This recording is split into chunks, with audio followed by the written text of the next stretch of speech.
नमस्कार मैत्रिणींनो, ज्योती किचनमध्ये तुमचं स्वागत आहे. मालवणी रेसिपीमध्ये मी आज तुमच्यासाठी उपवासाचे फिंगर चिप्स घेऊन आलेली आहे. तर आता श्रावण सुरू झालेला आहे. तर श्रावणामध्ये हे झटपट तयार होणारी ही उपवासाचं फिंगर चिप्स आहे. तर झटपट होणारी रेसिपी आहे. तर त्यासाठी माझा पूर्ण व्हिडिओ नक्की पहा. तर आता मी हे 1 वाटी साबुदाणे घेतले होते. ते रात्री मी भिजत ठेवलेले होते आणि सकाळी उठून बघा असे हे चांगले असे व्यवस्थित फुगलेले आहेत. तर आता एक मी खलबत्ता घेतलेला आहे. तुम्ही पाहिजे तर मिक्सरमध्येही करू शकता. तर आता मी 3 हिरव्या मिरच्या घेतल्या आणि एक छोटासा आल्याचा तुकडा घेतला. आलं हे उपवासाला चालतं. तर आता ह्याच्यामध्ये अर्धा चमचा जिरा घेतलेला आहे मी आणि हे चांगलं आता खलबत्त्यामध्ये मी कुटून घेते. तर तुम्ही हे मिक्सरलाही वाटून घेऊ शकता. असं म्हणजे पूर्ण जाडसर असं हे करायचं आहे. म्हणजे अजून थोडंसं मी करून घेते. जरा जाड आहे तर आता असं हे मऊमध्ये करायचं आहे. बघा असं झालेलं आहे रेडी. आता ह्याच्यामध्ये मी एक प्लेट घेतलेली आहे पसरट. तर आता त्याच्यामध्ये हे साबुदाणे मी घालते. तर साबुदाणे बघा मस्त असे फुगलेले आहेत. आता हे जे मी मिरची, आलं आणि जिऱ्याचं हे केलं होतं ते घालायचं आहे सगळं. आता हे चमच्याने एकदा जर असं हलवून घ्यायचं आहे. आता झालेलं आहे. आता त्याच्यामध्ये मी शेंगदाण्याचं कूट घालते. तर शेंगदाण्याचं कूट आहे मी थोडंसं असं जाडसर ठेवलेलं आहे आणि थोडं असं एकदम बारीक पण घेणार आहे पावडर. तर हे थोडंसं घातलेलं आहे मी आणि हे थोडी अशी पावडर पण घातलेली आहे, म्हणजे बारीक एकदम केलेलं आहे.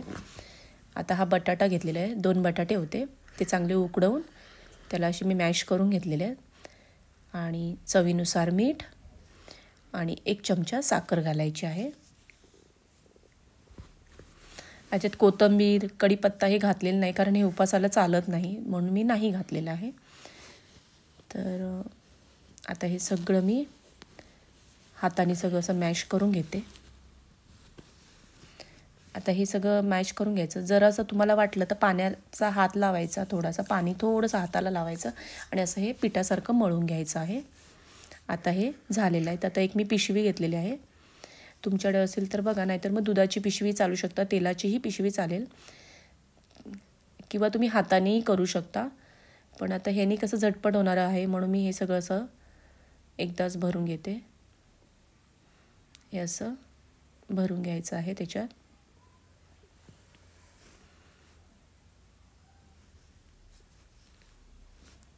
हे झालेलं आता हे बारीक थोडं कटिंग करून घेते मी आणि हे बघा थोडंसं जाडच कटिंग करायचं आहे, जास्तही बारीक नाही, नाही तर बाहेर येणार नाही.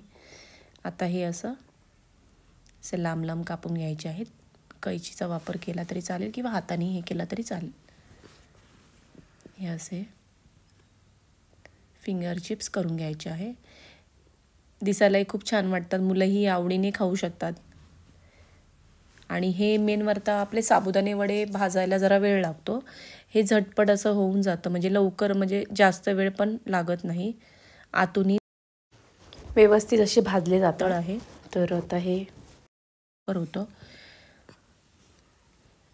आता हे चांगलं असं तेल गरम करून घेतलं आहे. आता सोडताना गॅस फास्ट केलेला आहे आणि नंतर हे सगळं फिंगर चिप्स सोडल्यानंतर गॅस बारीक करायचा आहे. आता हे व्यवस्थित असं हे परतून घ्यायचं आहे. बटाटा वाटला तर तुम्ही जास्त अजून घालू शकता, पण मी थोडा कमीच घातलेला आहे, जास्त नाही घातलेला. आता हे झालेले आहेत बघा, सोनेरी रंग आलेला आहे. आता हे मी काढून घेते. ह्याच्यापेक्षा जास्त करपवू नका.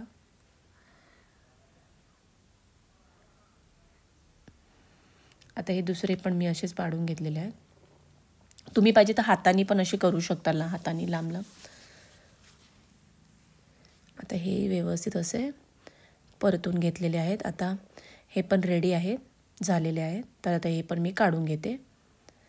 असे झटपट असे हे उपवासाचे फिंगर चिप्स तयार आहेत. त्याच्याबरोबर मी खोबऱ्याची चटणी आणि दही घेतले. तर खोबऱ्याची चटणीमध्ये पण मी फक्त मिरची घातलेली आहे आणि एक चमचा शेंगदाण्याचं कूट, थोडंसं मीठ आणि साखर घातलेली चिमूटभर आणि हे सगळं मिक्सरला वाटलेलं आहे. कोथिंबीर नाही, काही घातलेलं नाही, फक्त मिरची आणि 1 चमचा शेंगदाण्याचं कूट घातलेलं आहे त्याच्यामध्ये.